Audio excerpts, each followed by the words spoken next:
বাংলাদেশের মেয়েদেরকে একসময় শেখানো হয়েছে তুমি সুন্দর না, তুমি কি না, তাদের মনে ঢোকান তুমি সুন্দর না, আরো সুন্দর হতে চাও, আরো সুন্দর হতে চাও, এই ক্রিম মাখো সুন্দর হয়ে যাও।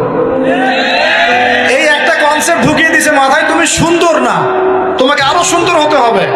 আল্লাহ তোমাকে যে সৌন্দর্য দিয়েছেন এটা যথেষ্ট না, অন্যরা আরো অনেক বেশি সুন্দর, তুমি সুন্দর না, এই ক্রিম মাখো সুন্দর হবে।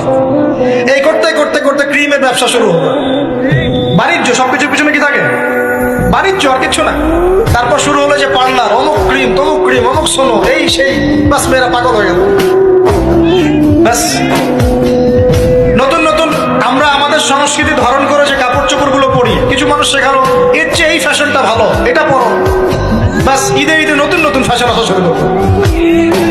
আর পাঞ্জাবি পায়জামা পরা তো আমাদের বাপদাদাদেরই শূন্য, এটা বাঙালিদেরই শূন্য।